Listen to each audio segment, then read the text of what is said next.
السلام علیکم، mega city cable news میں آپ کا خیر مقدم ہے۔ میں ہوں محمود اظہر اور آپ دیکھ رہے ہیں میگا سٹی کیبل شہرنامہ۔ سب سے پہلے سرخیاں کے پیش کردہ ہے ملیکا فرنیچر اور ملیکا کالونی۔ ریاست کے لیے 4 نئی ٹرینیں چلانے مرکز کی منظوری، اندرون ایک ہفتہ نئی ٹرینیں پٹری پر ہوں گی۔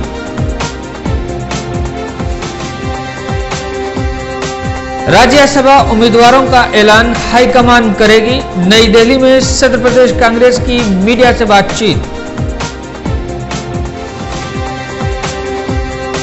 کوور میں انتخابی تشہیر کے بعد چندر بابو نائیڈو حیدرآباد واپس۔ ضمنی انتخابات میں تیلگو دیشم کی کامیابی کا پھر ایک بار دعویٰ۔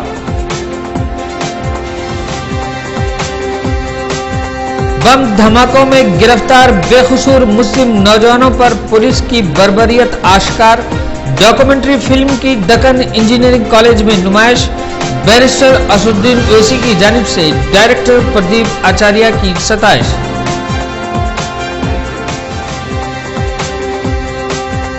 ہوم گارڈ تنخواہوں میں 40 لاکھ کا خود بدھ کرنے والے کمانڈنٹ کرشنا کے علاوہ دیگر 4 عہدیدار گرفتار، مزید تحقیقات جاری۔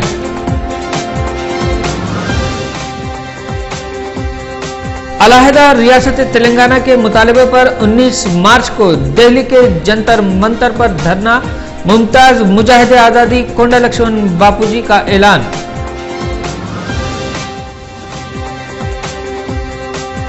کرکٹ کی دنیا میں دوسرے سب سے زیادہ رن بنانے والے ہندوستانی کرکٹر راہل ڈراوڈ کی کرکٹ سے سبکدوشی کا اعلان، لاکھوں چاہنے والوں میں مایوسی۔ اب خبریں تفصیل سے۔ مرکز کی جانب سے ریاست آندھرا پردیش کے لیے 4 نئی ٹرین چلانے کی منظوری دے دی گئی ہے۔ Visakhapatnam corporate express Tirupati Guntakal passenger train, ہفتے میں 6 دن چلنے والے کاچیگوڑا نظام آباد ڈی ایم ایل پشپل اور فلکنما میرچل پشپل ٹرینیں اس فیصلے میں شامل ہیں۔ ان ٹرینوں کا آغاز اندرون ایک ہفتہ شروع ہو جانے کا امکان ہے۔ صدر پردیش کانگریس بوسا ستیہ نارائنا نے بتایا کہ ریاست سے تعلق رکھنے والے راجیہ سبھا امیدواروں کے انتخاب کا فیصلہ ہائی کمان کرے گی۔ نئی دہلی میں میڈیا سے بات کرتے ہوئے صدر پردیش نے کہا کہ امیدوار کے انتخاب کے سلسلے میں ان کا کوئی تعلق نہیں ہے۔ انہوں نے امید ظاہر کی کہ ضمنی انتخابات میں کانگریس شاندار کامیابی حاصل کرے گی اور تیلگو دیشم کو تیسرا مقام حاصل ہوگا۔ ضلع کوور میں تیلگو دیشم امیدوار کے انتخابی مہم چلانے کے بعد تیلگو دیشم سربراہ چندر بابو نائیڈو جمعہ کو حیدرآباد لوٹ آئے۔ واضح ہے کہ چندر بابو نائیڈو تیلگو دیشم امیدوار چندر موہن ریڈی کی انتخابی مہم میں مصروف تھے۔ انہوں نے ضمنی انتخابات میں تیلگو دیشم کی کامیابی کا پھر ایک بار دعویٰ کیا۔ بم دھماکوں کے سلسلے میں پولیس کے ظلم کا شکار بے قصور مسلم نوجوانوں پر ایک ڈاکومنٹری کی تیاری کرنے والے پردیپ آچاریہ نے دارالسلام پہنچ کر نقیب ملت بیرسٹر اسدالدین اویسی سے ملاقات کی۔ نئی دہلی سے تعلق رکھنے والے اس ڈاکومنٹری کے ڈائریکٹر پردیپ آچاریہ نے نقیب ملت کی موجودگی میں دکن انجینئرنگ کالج کے طلباء و متاثرین وغیرہ کو یہ ڈاکومنٹری فلم دکھائی۔ اس موقع پر متاثرین کے علاوہ دیگر قائدین بشمول جناب محمد عبدالرحیم قریشی، اسسٹنٹ سیکریٹری آل انڈیا مسلم پرسنل لا بورڈ کے علاوہ دیگر بھی موجود تھے۔ اس موقع پر نقیب ملت نے کہا کہ متاثرہ بے قصور مسلم نوجوانوں کے ساتھ سماج سونتیلانہ سلوک نہ کرے۔ انہوں نے ڈاکومنٹری کی تیاری پر ڈائریکٹر پردیپ آچاریہ کی ستائش کی اور اسے حق و انصاف کے لیے ایک دستاویزی سچائی قرار دیا۔ واضح ہے کہ اس ڈاکومنٹری کی تیاری پر ڈائریکٹر پردیپ آچاریہ پر حملہ بھی کیا گیا تھا۔ ہندوستان کا سیکولر زمین تھا اور ہندوستان کے سیکولر زمین کی زندگی کا ثبوت اس بات میں ہے کہ یہاں کا ایک انسان چاہے وہ ہندو ہو کہ مسلمان ہو، کسی پر ظلم ہوتا ہے تو وہ تڑپ اٹھتا ہے۔ پردیپ چکرورتی صاحب کا شکریہ ادا کرتا ہوں کہ آپ نے اس طرح کی ایک ڈاکومنٹری فلم بنائی اور آج کے اس موجودہ دور میں اس طرح کے ڈاکومنٹری فلمز بنانا جو حقائق پر مبنی ہو۔ اور اکثر کیا ہوتا ہے کہ جس وقت اس طرح کے دہشت گردی کے کیسز میں جب نوجوانوں کو گرفتار کیا جاتا، اس وقت میڈیا تو ان بچوں کی زندگی خراب کر دیتا ہے، ان کے کردار کو عوام میں مشکوک کر دیتے، نہ صرف مشکوک کر دیتے بلکہ عدالت کا فیصلہ آنے سے پہلے ان کو عوام کی نظروں میں مجرم قرار دیا جاتا۔ اور جیسا بتایا گیا ہے اس ڈاکومنٹری فلم میں کہ ان کو عدالت کے فیصلے سے پہلے ان کو مجرم قرار دینا اور پھر پورے محلے کے لوگ، افراد خاندان کے لوگ ان سے تعلقات اپنے ختم کر لیتے۔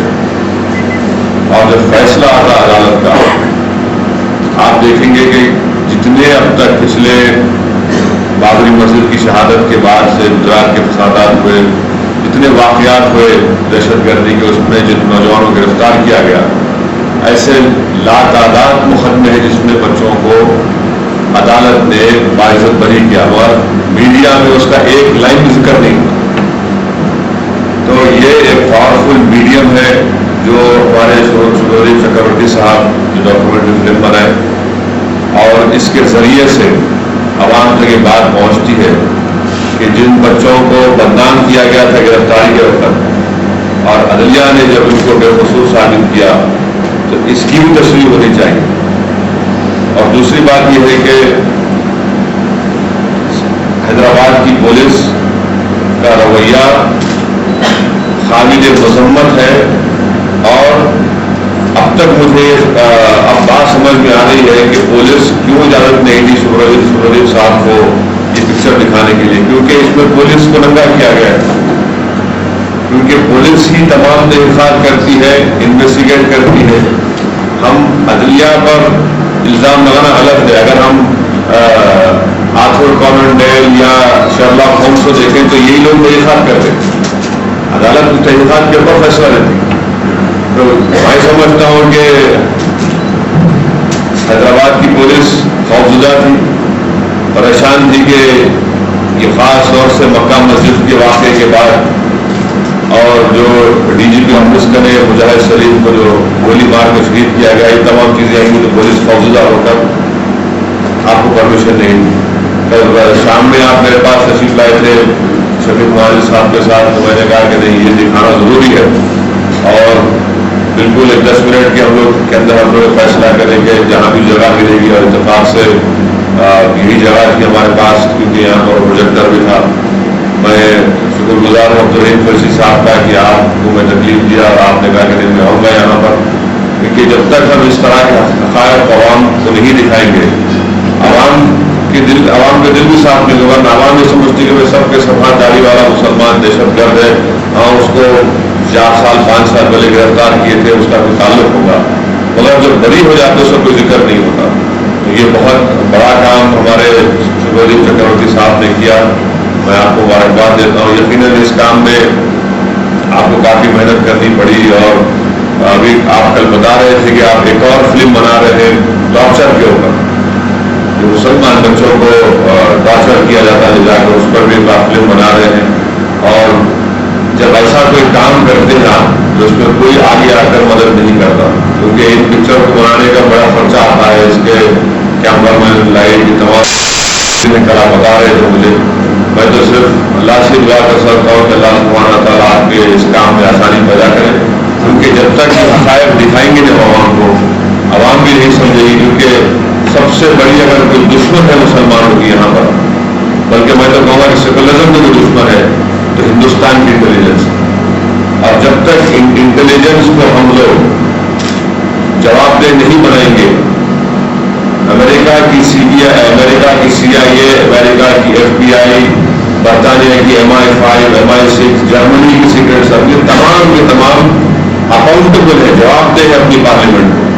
ایک ہمارے پاس ہی ایسا ایک جس کو انگریزی میں کہتے ہیں ہولی کاؤ ہے، جو اکاؤنٹیبل نہیں کسی کی، یعنی ان کا بجٹ خرید میں سنا کہ 1800 کروڑ کچھ ایسا 1800 کروڑ بجٹ ہے، اور کوئی جواب دہ نہیں ہے، پارلیمنٹ کے پاس آتا نہیں۔ تو جب تک ہم IB کو جواب دہ نہیں بنائیں گے، اس طرح کے واقعات کنٹینیو ہوتے رہیں گے۔